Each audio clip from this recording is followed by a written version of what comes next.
Yo, yo, yo, how is everybody doing?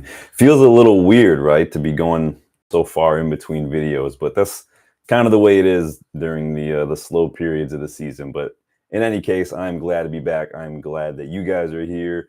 Welcome back to the channel. This is, of course, United versus Everybody. I am your host, Sean, and I am excited to get back to, I know it's Thursday. Everybody doesn't like Thursday night football. Everybody hates the Europa League. I get it, but it's a trophy and it's football and you get to watch United play. So we might as well just get up for it, get excited, support the lads, support Tenhag, and just on your Sunday best and get excited for this matchup.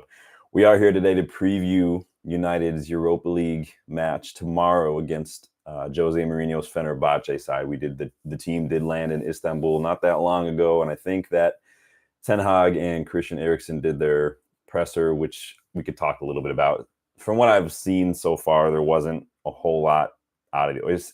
These pressers, I know I say it time and time again, and you guys are like, yeah, whatever, Sean, we've heard it before. You're not going to wait for press conferences. And honestly, I wasn't waiting for the press conference today to go live, despite the fact that it is after the press conference.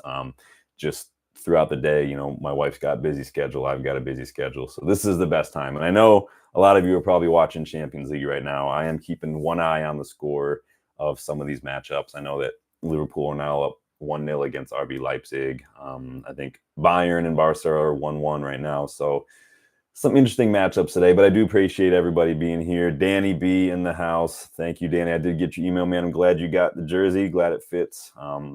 It's sick, isn't it, right? That player issue. I was happy with that one. So I'm glad that you were able to get that, and big up Lionhearts again for donating that on your behalf after he was the giveaway winner on the weekend. I want to do another show probably next international break. You guys get involved in the comments, get involved in the chat, and what maybe you'd be down for. We were talking maybe about doing a trivia show. We were talking maybe about doing like Mount Rushmore of like maybe managers in football, maybe Mount Rushmore of just footballers in general.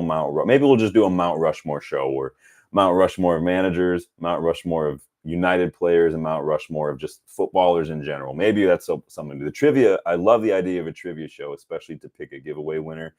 Just a lot of work goes into a trivia show. A lot of work goes into a lot of these shows, at least the big ones. So big up, Darko. Welcome back, bud. Glad to see you. So in any case, our Europa League campaign picks back up this week, and we are here today to preview tomorrow's tricky clash with Jose Mourinho's Fenerbahce. Like I said, I've been jokingly calling this one El Sack-ico because both managers right now, Jose Mourinho and Erik ten Hag, are actually under a bit of pressure. When Fenerbahce lost to Galatasaray last month, that's one of those clashes that you have to win in Turkish league. It is what it is. They're very unforgiving over there, and so I don't think, while Ten Hag is under pressure, I mean, you're always under pressure as a football manager. You're definitely under pressure as a United manager, and Ten Hag is under pressure. I don't think that he's under anywhere near as much pressure as the media would have you believe, but he is under pressure. So that's why I've been jokingly calling this El Sack-ico. But we're going to start things off today with a little bit of transfer news, and then we'll get stuck in on tomorrow's match. We'll talk team news. We're going to talk tactics, what to expect. I think, do we really need to go into too much detail on what to expect from Jose Mourinho? We know what to expect from Jose Mourinho. But we're going to jump on in. So hit the like button, subscribe to the channel for me if you are new. Darko says Xerxes should start. Yeah, don't forget, get in your starting 11 predictions a little later on. Get in your score predictions a little later on. We're going to dive right in with some transfer news to start off. So this is coming from Dean Jones, this first transfer rumor. And so you guys have probably already seen a little bit of this, but apparently we are monitoring Genoa midfielder Morten Frendrup. He's a 23-year-old. He's Danish.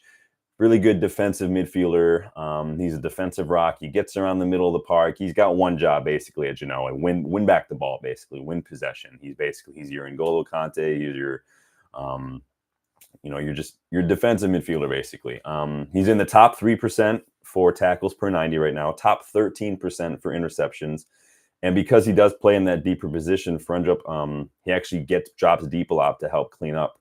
And his blocks are in like the top 20% as well. Sounds like a great midfielder, right? Sounds like a really good defensive midfielder, good age, kind of one of those hidden, kind of under the radar midfielders that I like. I like to see a little bit of scouting. But there's just one problem with this, in my opinion, and that's Manuel Ugarte. You remember him? We signed a defensive midfielder just like this summer. We spent weeks pursuing Ugarte this summer, only to wait till mid-August to finally get that deal over the line. And now we've watched just this agonizingly slow integration of Ugarte into the team, which has been such a point of frustration for me. We could use depth, I think, in that position. There's nothing wrong with having two solid defensive midfielders, but it just seems a little odd to me. So we'll see what happens with Casemiro. I just think it's really odd that we're already potentially looking at another defensive midfielder when we already brought one in who already can't get into the side. So you guys let me know. Do you watch any of Genoa? Do you like Frendrup? I'm not going to say that I did a scouting report on him almost 2 years ago. He was on my list. I just don't think I got around to doing one on him, but his name is familiar. I am familiar with his game a little bit. Danny says Casemiro replacement. I'd say, do you not think that Ugarte is kind of meant to be that Casemiro replacement? I mean, then we've got Collier coming through as well. It just seems odd to me that we're already looking again at another defensive midfielder. So to me, if this is true, it does. I mean, there's nothing wrong with scouting, nothing wrong with keeping an eye on players, nothing wrong with that. It just seems odd that he's basically the same thing as Ugarte. And so we'll see. Moving on. It's also been reported that United have interest, obviously, in River Plate youngster, and Danny's going to know all about this guy, Franco Mastantuono. But it has been reported this week that our interest is so high and so serious that we could even make an offer for him in January. So these reports are true. PSG, AC Milan, Chelsea as well are also watching him. So if these reports are true and we're pushing for a January move potentially, it's probably because there's a lot of interest. Now, I do think that he's got like a 33 million release clause, I want to say. So if United are serious about this, we would want to make a move in January. We're probably going to have to play that release clause. We are linked with a lot of young attacking midfielders. We've been linked to a lot of them this season. Nipan, I think we're linked with Baturina recently, Chris Rigg the other week, and now, again, our interest in Mastantuono is lingering. So Danny says, I hope we're serious about Mastantuono. I mean, I know, Danny, you're on my South American scout. You let me know. You and I have kind of chatted about him a little bit. He's getting a lot of hype. He's still very, very young. I know that he's played some minutes here and there. I think he started a few matches, not a ton. He's mostly been coming out as a sub, but it seems like he can kind of play anywhere kind of in that 10 or like either wing. It does seem like his best position, though, is in that number 10 role. But you tell me where you think he would operate best. Would he come in and be like a Sekou Kone or an Obi Martin and come in and play with the youngsters a little bit and then maybe in a couple years take over? Would he come in and already be dropped into the matchday squad, do you think? You let me know, Danny. There is a little bit of potential outgoing news. So this is coming from Graham Bailey. He's reported that United have already sanctioned a January transfer or a loan in January for Antony. Now, I know you guys just hold your applause, hold your celebrations. I know a lot of you would probably fly to Manchester only to drive Antony to the airport. I know a lot of you probably feel that way. So there are some days and some moments watching Antony where I feel that way too. I'm not going to lie. But this is coming from Goal Brazil. They're reporting that there are some Premier League clubs that have expressed interest in Antony, and United are willing to sanction that move to maybe get him some minutes, maybe kind of use it as a shop window opportunity. So at least we're not taking too big a loss on him, basically. That's the plan. We did overpay for Antony. That's not on Tenhag, so before everybody blames Tenhag, that's not on Tenhag. Honestly, that's not even on Antony. The wages I'll go after Antony about, but the fee is all down to guys like Richard Arnold, John Murtaugh. That's on them. You have to feel a little bit for Antony, though, right? I mean, it just hasn't worked out for him, and it's too bad, really. He looked a world beater at Ajax. I watched him play a lot when he was at Ajax. There were things he was doing at Ajax, and before people say, well, it's the Eredivisie, anybody can beat people. Well, Antony was beating like 4 players at once, and I'm even talking just about when he shoots. When he was shooting at Ajax, his shots were on target. He was scoring goals. I don't know what's happened since he's come to the Premier League. I think maybe just the early struggles he had in his first season, I think they've really just kind of shattered his self-confidence as a player. He doesn't look like he wants to take people on. His shots are not accurate anymore. I was watching Stretford Paddock this morning, and they were Steve Housen was saying that Anthony had 43 shots last season and 1 goal. That's a shambles. But it is what I do think it's a confidence thing with Anthony, and it's a shame because he could be a really good player. Hopefully, we get a little bit something for him, send him out on loan. Maybe he can do something. Maybe we can up that, 25 to 30 million fee we could get for him up to like 40 maybe if he does a good job. But let's see. On Mastantuono, Danny says, I'd say we buy and let him loan him at River Plate for a year, let him develop more. Yeah. I said the same about Nippon in the summer. Remember, we were linked with Nippon. Buy him now and just loan him until for another year. Like, there's nothing wrong with that. I don't have a problem doing that with youngsters. I'd rather them play and continue to play in the first team like these players are than come here and just go play with the Rezzies or something. So I'm right there with you. That's pretty much it for some transfer news. Just some familiar names, some potential outgoings. You guys let me know what your plan would be for Anthony. Do you like the look of Mastantuono? And then what are you guys familiar with Morten Frendrup? Because we are going to move right along to the big matchup tomorrow, El Sack-ico. So aside from meeting up with Jose Mourinho again, which quite frankly could be a little awkward for some of these United players who played for Mourinho, it's a good thing. Maybe that's why Shaw's not fit yet. Maybe he's faking sick so he doesn't have to go have an awkward conversation with Jose. But some of these players, if you remember, were under Mourinho when he got sacked. Some of these players definitely had a hand in him getting sacked. So thank God Pogba's not here because that would have been super awkward. But players like, Rashford, for example, who were here under Mourinho, and we're all well aware with what happened. So it could be a little awkward, but we'll also have a little bit of a fun reunion with Fred and Amrabat. They both play at Fenerbahce now. Tenhag will get to see Dusan Tadic again. Remember, Tadic was a world beater for Tenhag at Ajax. That guy was just class at Ajax. I forgot, too, that Fenerbahce have picked up quite a few players. So they've got Alan St. Maximin now. They've got Yusuf En-Nesyri, who was at Sevilla. Remember the big Moroccan striker. Edin Dzeko is there now. I think Edin Dzeko is like my age now. But I still got it. So maybe Dzeko still got it. Lots of size in their attack is what I'm getting. A lot of big strikers. And we know that's what you get from Mourinho. He likes the strikers big and tall. He likes them to hold up. He likes them to get on the end of things. Your Zlatans, your Drogbas. Mourinho loves these guys. Your Lukakus. So we'll need to be mindful of those players. Fenerbahce don't score a ton of set-piece goals. They score a lot of open play goals. But you always got to be mindful because we're vulnerable on set pieces. We just conceded a goal from a set piece against Brentford.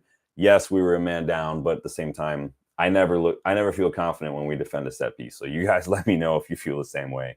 Fener do have they had a good left back. So Oosterwolde is actually a very good left back, young Dutch left back, but I think he is injured for this one. As far as tactics go, like I said, we're all pretty familiar with Mourinho's tactics by now, right? We've seen this movie 100 times. It was the same no matter where he's been. Mourinho, I mean, there's a term, park the bus.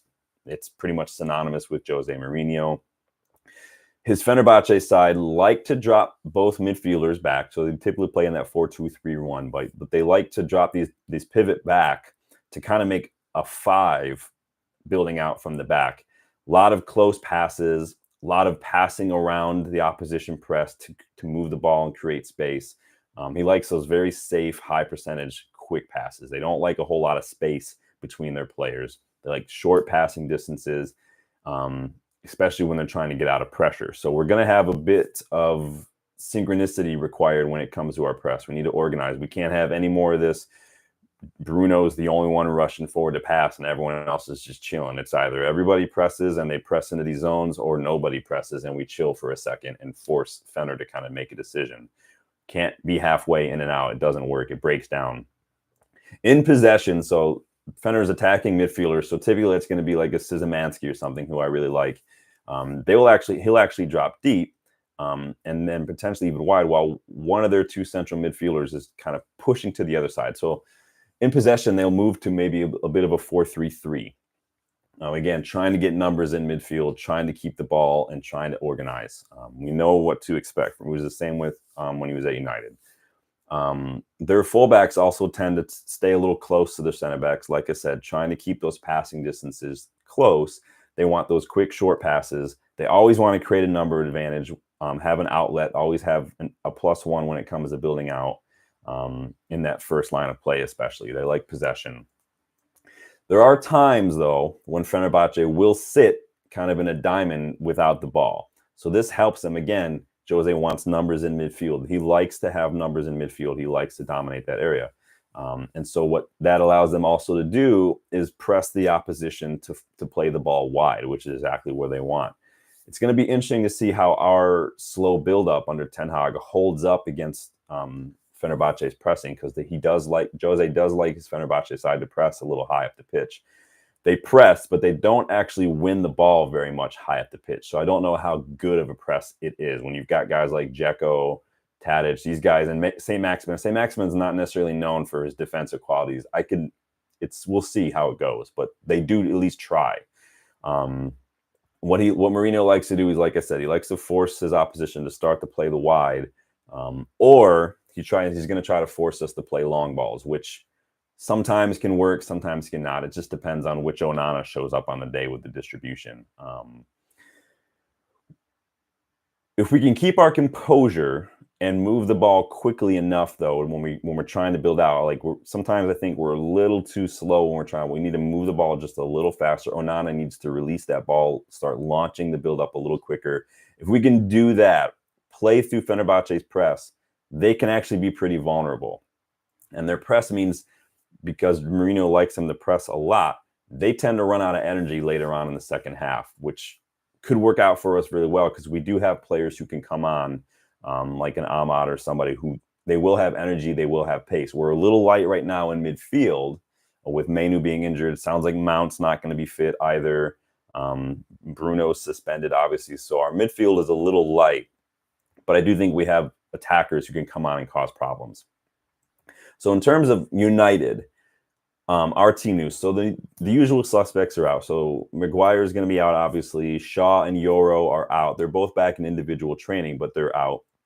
Kobbie Mainoo is out. Evans did not train. It didn't sound like he traveled. Malacia has been training with the first team.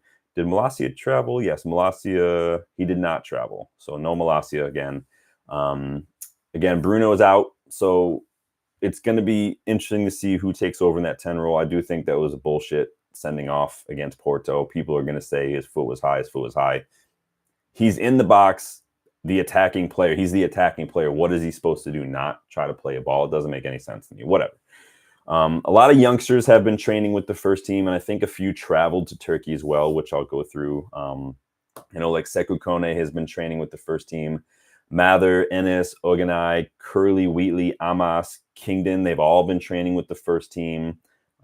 Several of these players traveled. So let me go through the traveling squad here so we can see who we could be seeing on the pitch tomorrow. So obviously, Onana, Heaton, Bayindir all traveled. Danny says 2-2 Rafinha. Is it 2-2 already? Jeez. This is why Champions League is a different level right now. These guys are flipping out. Just want to check these scores. 3-1 Barcelona. Dang. I have 3-1 Barcelona right now. Yeah, take that, Vincent Kompany. I can't stand Vincent Kompany. So Bayindir, Onana, Heaton. Probably going to see Onana. Amas traveled. Dalot, Delit, Lindelof, Lissandro Martinez, Mizraoui, and Oganai traveled. So Amas and Oganai both traveled. We literally only have Casemiro, Eriksson, and Ugarte because it does not look like Collier traveled. Ahmad, Anthony, Garnacho, Hoyland, Rashford, Wheatley traveled. So we got 3 youngsters jumping in. I'd almost want to see us consider Ahmad as a number 10, just in maybe being able to move Eriksson to a deeper role if we need to. We have options there. We have maybe one other option in midfield.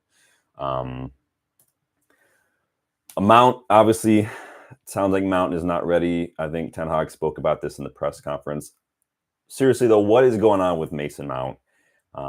As far as I remember, right, the only reason he went off a couple weeks ago is because he had a cut on his head, right? Can someone correct me if I'm wrong? He had a cut on his head. Didn't look anywhere near as bad as De Ligt's was against Brentford, right? And De Ligt kept playing the whole match. And what is it? What did Mount? It was just like an elbow or something that caught him in the head or something. I just don't get what the issue is with Mount. He gets similar injuries to other players, even other players in our squad, but kind of like Luke Shaw, when Mount gets these injuries, he just seems to take twice as long to recover as other players do. I don't get it. Get this dude some fucking senso beans or something. I want to see Mount back on the pitch because it's coming on a year and a half, and Mount's barely played for us, the same as Luke Shaw. So sensu beans, if you know, you know. Only legends will get that one. So revealing my dorkness and my age there. So with Bruno out though, the number 10 spot's going to be interesting, but it might be a little bit more straightforward than some people think. Personally, I would play Eriksen in the 10. An argument could be made for Mount, but Mount's not fit, so it is what it is. But I think Eriksen is in excellent form right now. In the last month, he's been probably one of our best players up there with Mazraoui and Rashford, in my opinion. And when a player is in form, you want to milk that for all you can. You want to play them while they're in form, and you have to do that. The same with Garnacho, same with Rashford. These guys are all in good form right now, so we want to play them. And I honestly, to go toe-to-toe and kind of turn the midfield into a slugfest, I would start Casemiro and Ugarte in that pivot and just say, guys, do what you got to do. So my 11 for this one is looking like Onana, Mazraoui, De Ligt, Licha, Dalot, Casemiro, Ugarte, Rashford, Eriksen in the 10, Garnacho, and Rasmus Højlund. I think Højlund's in good form, Garnacho's in good form, Rashford's in form, Eriksen's in good form. Casemiro had a decent game against Brentford. Ugarte needs to play, and quite frankly, we don't have any other options right now in midfield. So I think you just let Ugarte and Casemiro clean up the midfield. Casemiro can kind of coach Ugarte along because he's got the experience. Lionhearts, welcome back, bud. How are you? Good to see you. So that would be my 11. Onana, Mazraoui, De Ligt, Licha, Dalot, Casemiro, Ugarte, Rashford, Eriksen in the 10, Garnacho, and Højlund. So some of you are probably going to want to start Ahmad. So let me know your starting 11 in the chat. So some of you are probably going to want to start Ahmad, and I do hear that. A case can be made for Ahmad. He hasn't been playing a whole lot recently. Who knows? But again, it's not, to me picking Garnacho and Rashford is not me saying I don't like Ahmad. It's me saying Rashford and Garnacho are in really good form right now. And I want to take advantage of that. Against the Mourinho defense, though, you're not going to get a ton of chances and you're not going to get a ton of space. So again, I see the argument for maybe having Ahmad on the pitch to start, because he's a little better in those tight areas. He will keep the ball a little better. He doesn't need that space like Rashford and Garnacho do. And maybe without that space, again, an argument can be made. It could be either way. I think Ahmad does offer something. I think it's going to be one of those things where we're going to have to feel out and see. Mourinho is going to be at home, though, so they're kind of, the onus is kind of on the home team again to always kind of attack, but it is a Mourinho side. Danny B says, is Evans injured? As far as I remember, the reports, Evans did not travel and he did not train this morning, and he did not travel. And so that sounds like maybe he just picked up a little something. Could be a bug, could be a little bit of a knock. I don't know. I remember against Brentford, wasn't he like, it was like a shoulder or something? Was he holding his shoulder or something against Brentford? Lionheart says, isn't this the perfect opportunity for a 4-4-2 experiment now that Fernandez is out? Xerxes and Højlund duo up front. I think I hear you, and I'm not saying you're wrong. I think that the problem with playing against a Mourinho team is he does like to stack that midfield, and I think that it's great having two attackers, but you have to get the ball to the attackers. If you look at like City last year, especially whenever City struggled, whenever they didn't get the 3 points, it wasn't because people were marking Haaland. It was because they were marking the players who were passing to Haaland. And if you look back consistently at those City losses and draws, Haaland typically had the fewest touches of anybody on the pitch. And if we can't get the ball to the attackers, it's not going to make a difference how many attackers we put on the pitch. So I hear you. It's hard to play against a Mourinho side, though. He is playing typical Mourinho style, but he's added a little bit of a press from his attack. Danny says, play Ahmad 10, bench Cas for Ugarte, play Amos left back, Maz right. You want to start Amos on this against the Mourinho side. You got, hey, big up for the faith you're putting in the youngster, man. Or play Ugarte and Cass. Yeah, like I said, I want to go strong. I want to start strong. I want to not have to wait till the second half to try to claw something back. I want to start strong. I want experience on the pitch. I want Casemiro, Eriksen, Ugarte is my. I want Cass and Ugarte in my pivot. I want Eriksen in the 10 to start. I want to start really strong. Because you can always maybe make a change later too as well. But I don't. I'd rather start strong and get a goal or two than have to come on and try to throw these youngsters on. So I probably would start my strongest available side at the moment. Lionheart says, I know, I just love and miss my bloody 4-4-2. How old are you, Lionhearts? Yeah, I think the League Cup next week might be a good spot for Amos to maybe get another start, or get a start, I should say. Usman, welcome back. 39. You're the same age as me, man. I do remember the 4-4-2. It was just a very long time ago. And I don't think that nowadays you see a whole lot of midfielders who can do the job that a 4-4-2 requires of its two midfielders, where they're basically two box-to-box midfielders. And I just don't think you see that a whole lot these days. You've got your 6s, you've got your 8s, you've got your 10s. I don't see a ton of midfielders. At least I don't see many in our squad, if at all, that can do that job very, very well personally. But again, it isn't a you're right or you're wrong, I'm right thing. It's just a work with what I have kind of a thing. And I don't see that in our squad right now, which is unfortunate. I would like midfielders who can do all of it and who have that energy. I just don't see that these days. But I think that there are ways to get the two attackers that don't require 4-4-2. Like, for instance, 3-5-2, if Mizraoui is not fully fit or something. I think a 3-5-2 is totally fine. I think that it isn't as defensive as a lot of people like to think it is. A lot of people call it a 5-3-2. I call it the 3-5-2 because I think it's more about getting that midfield control. You're using the width of the pitch a lot. Your wing backs are basically, creating the width and kind of building up the attack and everything. I like a 3-5-2. Yeah, and Lionheart says we don't have the wingers for that system. I don't. Yeah, and like he says, if one can call them wingers, I've said it many times. We don't have wingers in the team. The closest you're going to get is Ahmad. The closest we've had to wingers in recent times is Palestri, Dan James. We don't have wingers. We've got inside forwards who want to cut in and cross. Thankfully, Rashford's been doing, and they've been trying more, and I do appreciate that these our wide players, our attackers, have been trying to put more balls into the box. Rashford, in particular, has been doing a very good job. I wish Garnacho, and Garnacho is young, he'll get there. I wish Garnacho would get his head up a little bit more and do that, but it is what it is. Again, you're not going to get a ton of chances against the Mourinho defense, so we need to move the ball quick. We need to move the ball precisely. I want to see more accurate passes. I don't want to see just having to take 30 minutes to kind of dial it in. And honest to God, and I've said this many times, because you're not going to get a ton of chances, we have got to be more clinical in front of goal. This is probably, again, why I don't want to start Xerxes. I get we want to play him into form. I don't know if this is the best game for it because we're not going to get as many chances against the Mourinho side because they do like to sit deep and compact.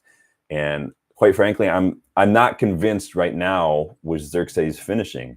I'm not writing him off. I'm not saying he's a flop, or I'm not saying I would sell him. I'm saying from what I've seen, the chances that he's had, he hasn't done good enough for me. I would expect most players, most professionals in the positions, the chances that Xerxes had to put those away, and he isn't. Lionheart says, Di Maria is the last winger I could think of. Oh, no, that's a swear word around here.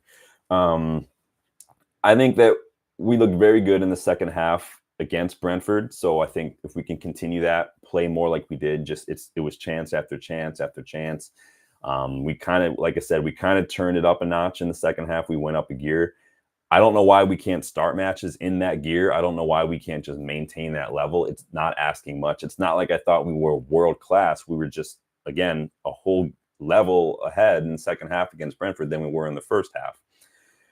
I need, again, Garnacho to get his head up a little bit more in the final third when we get these chances, because we can't afford to waste these opportunities against stingy sides. So I'd like to Garnacho just to get a second, get his head up, look for the better teammate, look for the open teammate. Don't try to just lash one with his left foot. He tried a couple of those against Brentford. They all went wide. Flash it across the face of goal. Somebody will make a late run. You never know. Højlund's very, very good at finding that space. I want Casemiro to take a little better of the ball. He was guilty again against Brentford of holding on to it a little too long and then losing it. Granted, he lost it in the final third against Brentford, which is much better than losing it in his own third, which is what he did against Liverpool. But he needs to do better at that. He needs to just scan a little more. We need to talk to each other a little bit more when someone's like, even when you're kids, like I played indoor co-ed and people are still saying like man on time. Like, do people not do that in the Premier League now? Like, I don't get that. I want a good performance from Dalot. I think Dalot has been a little bit shaky. Even against Brentford, he was a little shaky. He was losing his man a little too much, especially on that set piece. I think I'm not blaming Dalot because we were down to 10 men, but he lost Pinnock a little too easily for me on that corner when they scored in the first half. So I think that Dalot needs to have a really good game, which is going to be hard because he's probably going to be playing against St. Maximin. And so if Dalot can struggle against someone like Brennan Johnson, who doesn't have anywhere near the skill on the ball and the trickery that Alan St. Maximin does, I think that he's going to struggle. So he needs to be switched on. He needs to not stand off. He needs to make decisions. He needs to be a little bit more assertive, take the initiative, because you can't give players like St. Maximin all the time in the world on the edge of the box to put in crosses for guys like Dzeko or En-Nesyri or Tadic. You can't do that. We'll get annihilated if Dalot doesn't have a good game. Lionheart says Xerxes will come good. He's still a boy. Yeah, I think he will. And I'm not saying, like I said, I'm not writing him off. I'm literally just criticizing what I've seen from him with the chances that he's gotten. And all I've ever said about Xerxes this season has been he's frustrating me because I need him to do better with those chances. That's all. Lionheart says Dalot need to be back on the right where he can shine again. Do we think that Mazraoui is going to start this one? He did not start. He did come on later on against Brentford. Maybe he's ready. Attacking wise, I want to see the energy and the relentless play, like I said, that we saw against Brentford, but I want to see that from the opening whistle tomorrow. I think we're capable of it. We've shown that we're capable of it. I just don't know why we can't maintain. We can't do that every single week. We can't put it on for a full 90. I don't know what it is. I think Garnacho and Højlund look hungry. They look lively. They look precocious and energetic in the final third. I want us to take advantage of that. Use that speed. Get at these experienced players who are used to doing things the wrong way. Try something a little different. Again, a case could be made for Ahmad. I think that ball sticks to Ahmad like glue. He could be the guy to unlock a stingy, compact Mourinho defense. You guys let me know what you think. The match itself is a big, big match for so many reasons. Obviously, we're going to see a few of our former players, like I said. We're going to see Jose Mourinho, like I said. Ten Hag is going to see Dusan Tadic again. We've got a couple of Premier League familiar faces in Soyuncu, St. Maximin, Amrabat. Do we count Amrabat? We'll count Amrabat.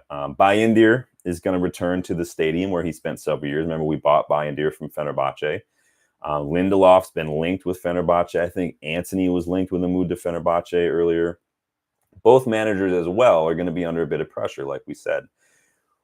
We've been following Ten Hag struggles. The media has been chomping at the bit for Ten Hag to get sacked. And no doubt all the talk heading into this one is going to be, like we've seen the last couple matches, about how this is potentially Ten Hag's last match.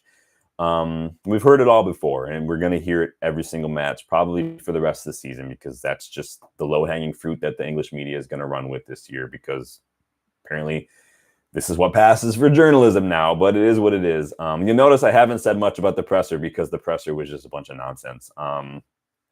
So aside from Ten Hag, we've also got Mourinho. So Fenerbahce obviously appointed Mourinho to finally turn them into real competitors with Galatasaray. Galatasaray, obviously the big team in the Turkish league. You've got your familiar faces like Besiktas and then Fenerbahce. This is why Jose Mourinho is similar to why Man United brought in Jose Mourinho, why Spurs brought in Jose Mourinho. He was brought in to win trophies. It's not going super well, though.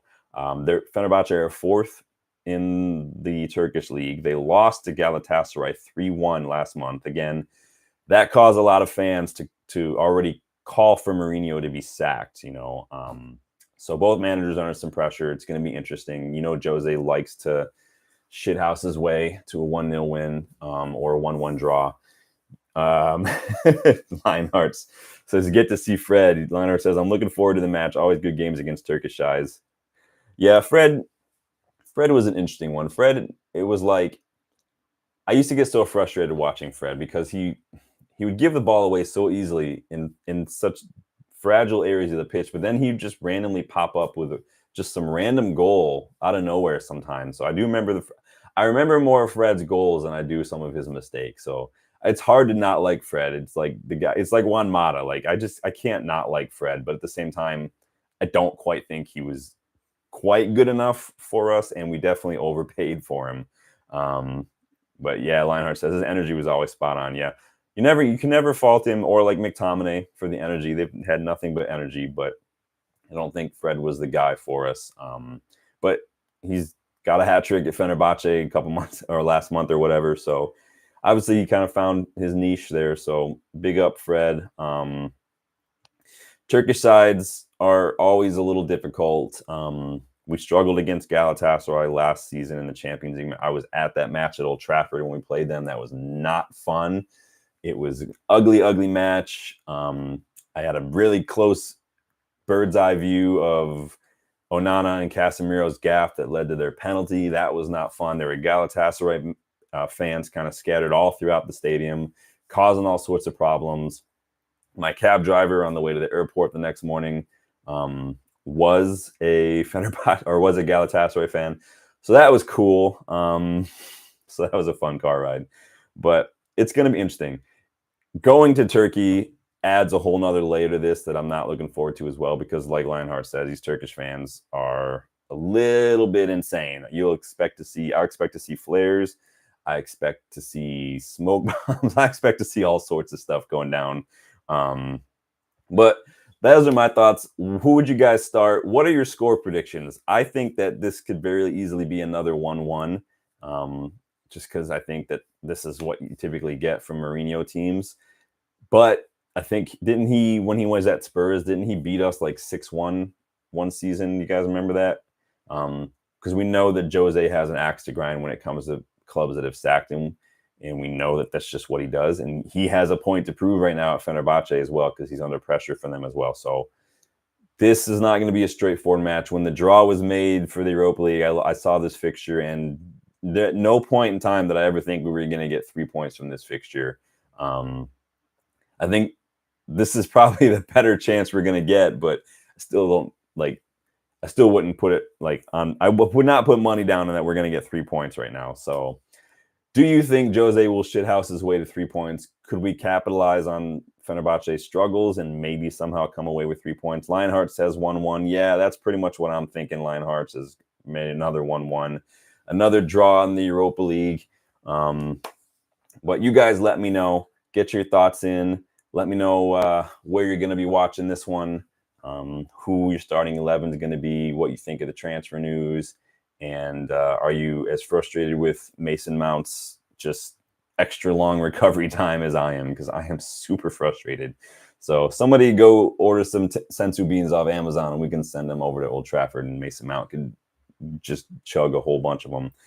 Danny says 3-1 United. I love your optimism, my friend. I really do. I think that positivity needs to spread throughout this fan base. But my head says my head can't see it. My heart says yes. My head cannot see that. But I hope I'm wrong. I always hope I'm wrong when it comes to those kind of score predictions. I think I predicted 2-2 against Brentford, which wasn't too far off. But hopefully we'll get 3 points. I'll be watching that one tomorrow. So thank you guys for stopping by. Hit the like button, subscribe on your way out. Remember, we are on the road to 2K subscribers. So big up yourselves for helping us get to that point. We're just over 1,700 now. So it's been a blast seeing that grow. Been a blast engaging and getting to know you guys. So keep liking, keep subscribing, keep sharing, keep watching the videos. I will see you guys probably Friday for match reaction to tomorrow's match. So enjoy the match, enjoy the rest of your day, and I will see you guys on the next one. Thanks for stopping by. Later.